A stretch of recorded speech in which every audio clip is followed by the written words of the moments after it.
Sprite. Drink wine.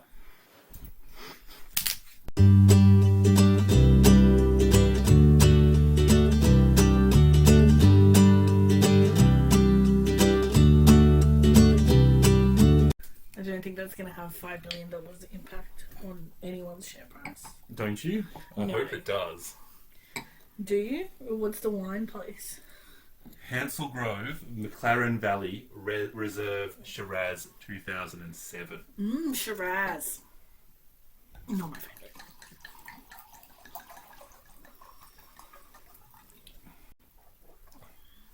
That's alright. Happy Friday. Happy Friday. So this is our Friday Reads video.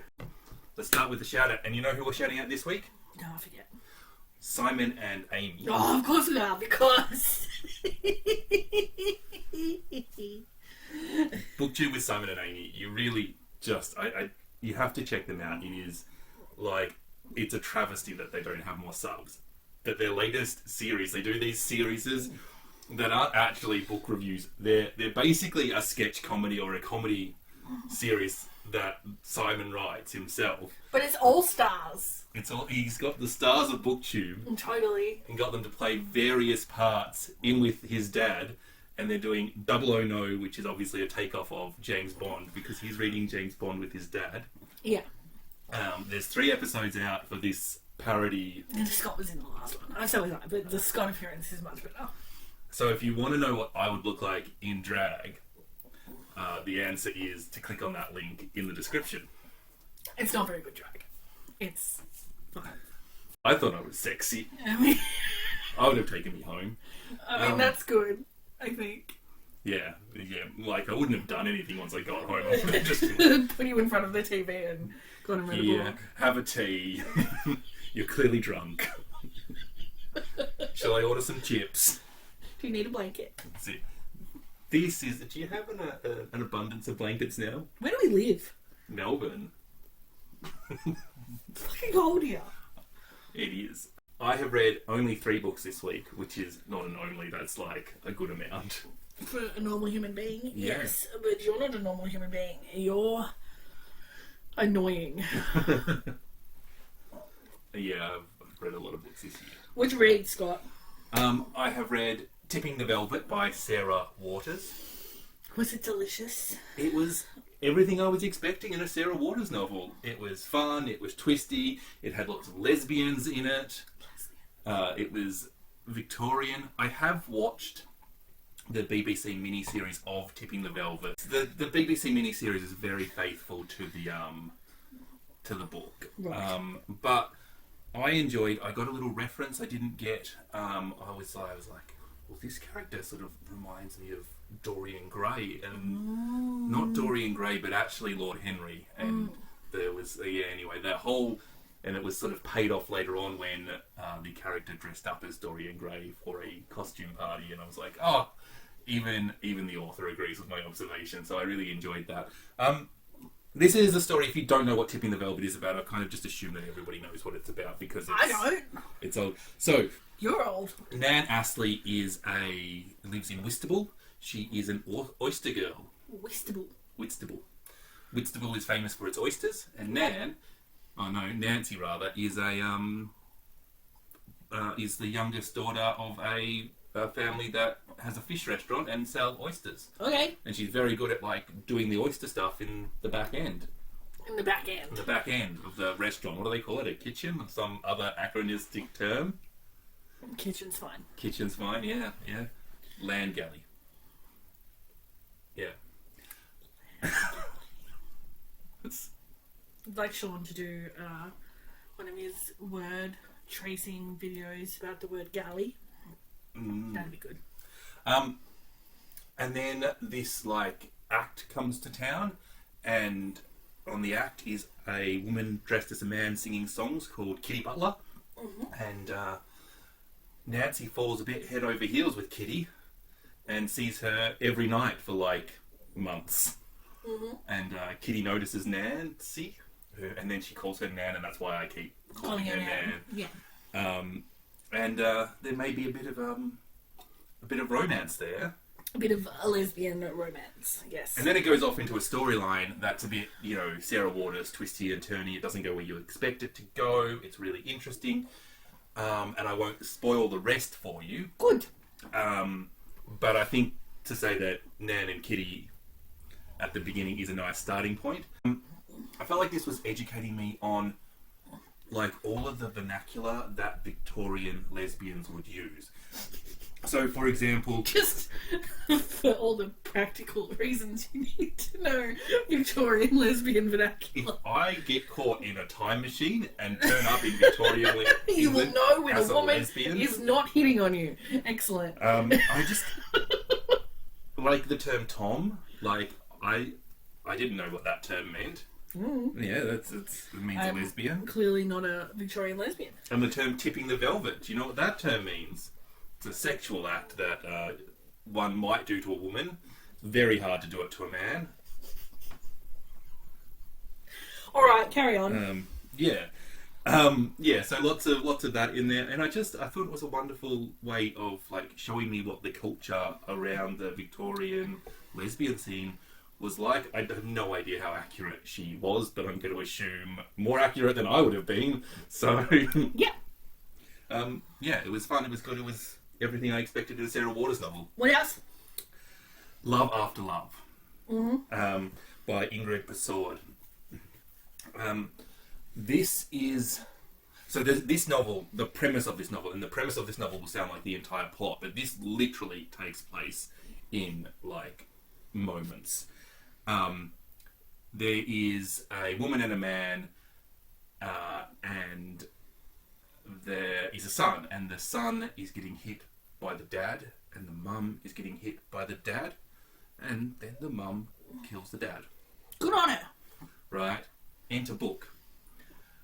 This then deals with the mum, Betty, and the son, Sulu, and their relationship as Sulu is a teenager, and their relationship is a little bit broken.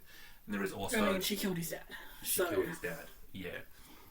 And there's also a third character in it who is living with them, but he is not romantically involved with the mother, and he is a father figure for the son.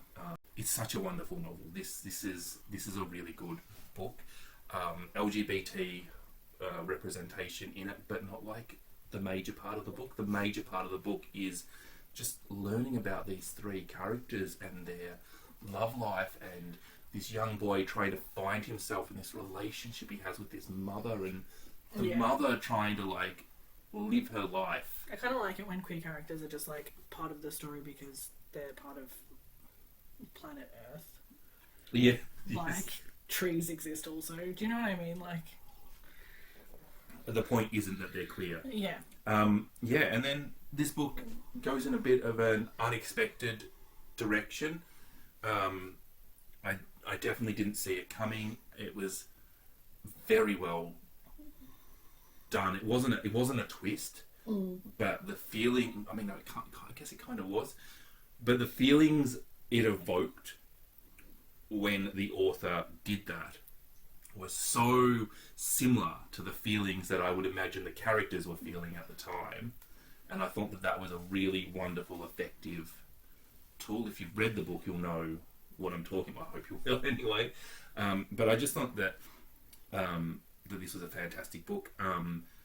Caribathon and Pride Month, and this author is from Trinidad, and the novel is set mostly in Trinidad. Queer characters.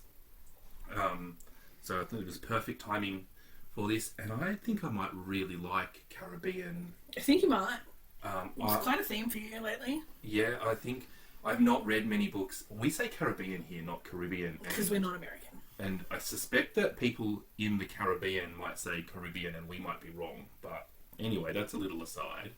I'm going to continue saying Caribbean. I've not read many Caribbean novels, but Brief History of Seven Killings and How the One-Armed Sister Sweeps Her House, utterly brilliant. And Love After Love can join that in just the knockout good novels.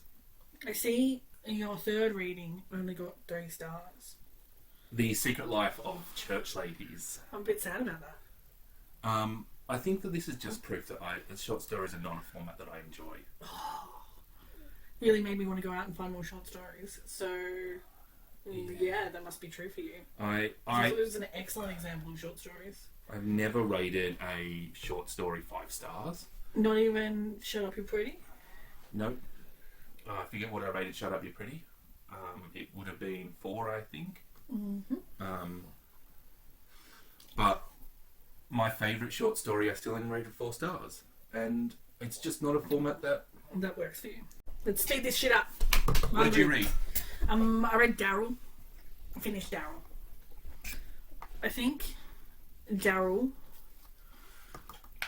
might be one of my favourite books of the year. Yeah? Yep. You really liked it? Yeah, it was nothing... This is the book about cockholding. Yes, but it's not. But it is. Yeah. If you don't want to listen to someone talk about cuckolding for like 10 hours, then don't read Daryl. Because he is very fixated on his identity as a beta male. I fucking hate alpha male beta male. Yeah, so do I. Anybody who refers to themselves as Greek letter then male. Well, he doesn't actually use... Kill themselves. He doesn't actually say beta, but... He doesn't use it himself. But that's sort of shorthand for what he says. He's submissive. He's a cuck. He enjoys watching his wife be fucked by other men. Yes. And the thing that he enjoys about that is that he is being dominated by the other man. That the other man is usurping his territory, so to speak. So there's this weird misogyny internal monologue that's going on and sort of evolves into something else as the book carries on. It is everything. I should have hated this book. I should have hated it. Listening to the internal monologue of a man who basically doesn't value women and is obsessed with his own sexuality and his own powerlessness or powerfulness, and is super privileged and is going through something, but really something that's not really relevant to the world. I should fucking hate this. I often think that gay men have a unique insight into the toxicality of men and what is going on with them. But I think trans people are so much more insightful than cis people. And I suspect that this book would be brilliant if that holds true to authors as well. It's legitimately brilliant. For 90% of the book, I was like, what the fuck, where is this going? But I knew where it was going. Like, I wasn't confused about what was going on, and I wasn't unsure of the point that was being made. You were eager to find out what the author's intentions were. Just every element of it was unexpected to me. And the writing's really very simple and pared back and easy, but it is just like one big long internal monologue of the central character. And I loved it. Awesome. Yeah. Might have to read that one myself soon. Well, I've got it. Oh, good, I'm glad I don't have to buy it again. Yeah. You can borrow it if you like. What are you currently reading? Oh, I'm reading the same books as I was reading last week. Which are? So I'm still reading The Parcel and Radium Girls and The Grace Keepers. I don't know if I'd started last week, but I've started The Vegetarian. I'm like halfway through part 2. I'm also reading The Vegetarian and I'm also halfway through part 2. Yeah. That's a reread for me though, and I am enjoying it, I think, even more the second time. I just want to finish that. I'm actually hoping after we finish dinner tonight that I'll curl up with that. And then also the erotic stories for Punjabi widows. Yeah. That as well. Yeah. That's a new one for you, though. Yeah. You're not enjoying that one. It's basically... It's a frame story for erotic stories, which... and whatever, but not really what I read for.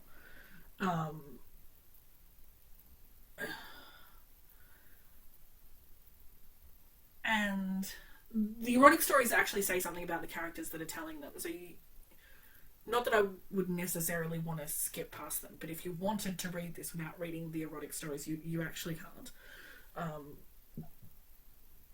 Just for anyone who's interested in not doing the sex bit, I don't know.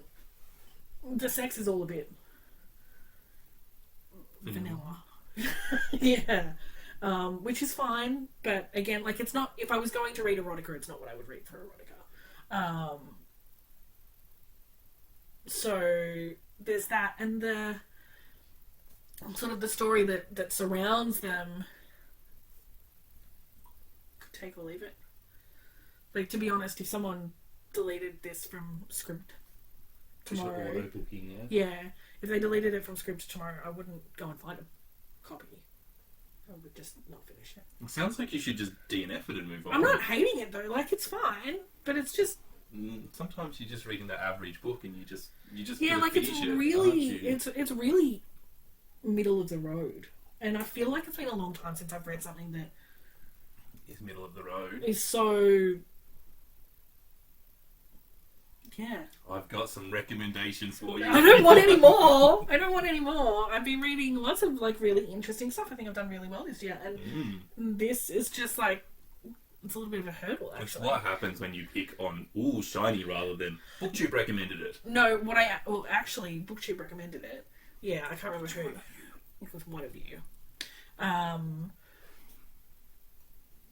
But ultimately, I was sitting in the driveway waiting for half a dozen books to download onto my phone from Scribd, so that when I was driving to work, I wasn't streaming, and it was the one that downloaded first. So that's why I picked it. Not a good way to pick. That's everything?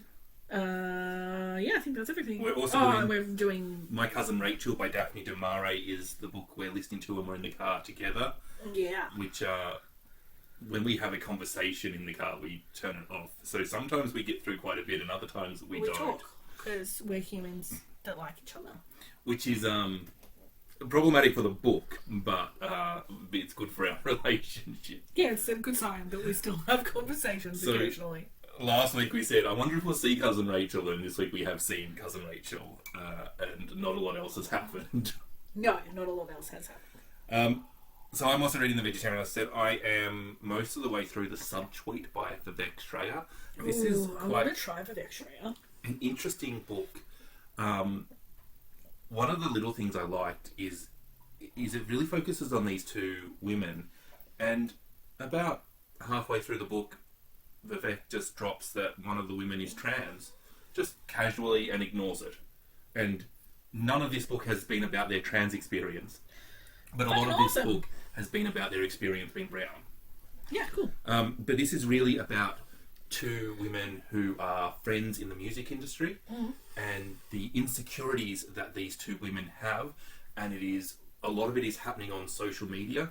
And one of the praises that I'm hearing a lot for Patricia Lockwood's novel is that this is the first time that somebody has read a novel about social media, which from somebody that has been on social media and knows what they're talking about. Yeah. And I think that Vivek Shraya may have won that race just a little bit. Just a little bit, just wasn't quite as famous. But that's good. I think that that's a really good thing. I think that depicting the internet and internet culture, so to speak, is something that writers are going to have to get good at, because it's not going anywhere. And it is a huge part of our social interaction. Do you think when telephones were invented that people were having conversations about the depiction of telephones in... I mean, I'm sure they were, but I just don't think that the change in how information spread and the presentation of information and socializing changed that much by the telephone, because it's still only a verbal conversation. Whereas when you're socializing on the internet, it is a multimedia conversation. It is actually more dynamic than a conversation you can have in person. One of the things about this book that I think is really good is that these two women meet online. Essentially, the story is that one of these women is a famous singer, and the other one covers music, and they covered her song. Mm-hmm. And then they messaged her, and they messaged back, and they became friends. And the one that is covering the song has become more famous than the star that they've covered. Yeah. So that is the premise of the story.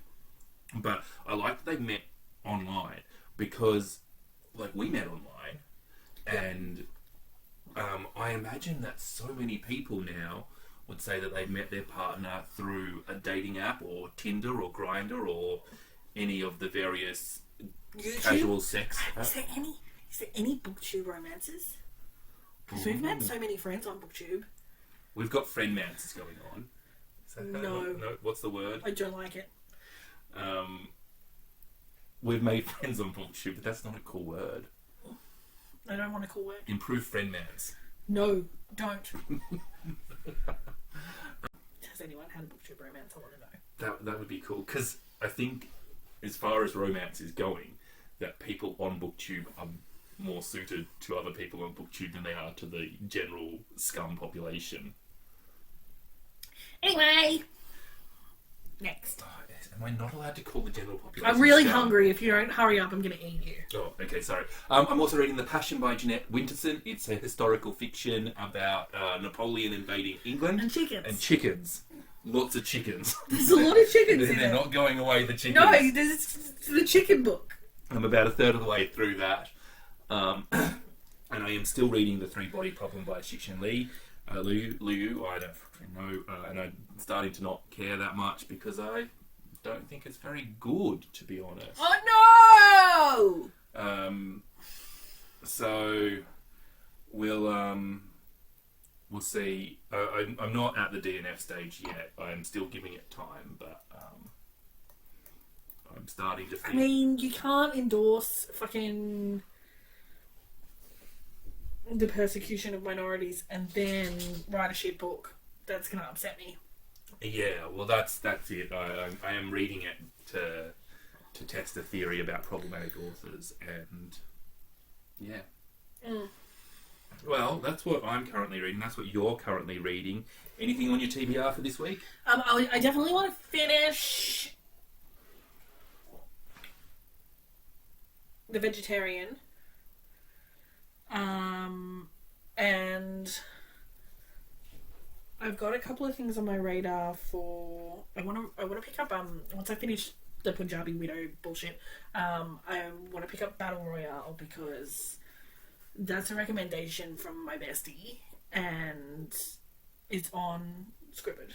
So I thought that I would read that because I'm going on holiday and I'm going to see her soon. So yeah, I wanted to read that before we go down. And I would like to pick up another one, possibly another two, to round out my little reading collection that I've got going on. There's so much to read that I want to read. Yeah. Well, I was going to say, The dog. That is the dog running laps of the hallway. He just ran to the doorway and looked at me. This is what he does after he goes outside to go to the toilet. He runs in and he charges the hallway, and then he goes laps of the hallway to Did you have a poop? celebrate not being locked out. I've been saying for weeks I'm going to pick up Goodbye Vitamin, but I suspect that I'm going to pick up Daryl. Yeah. Yeah. I'd like to read Still Love a Man, and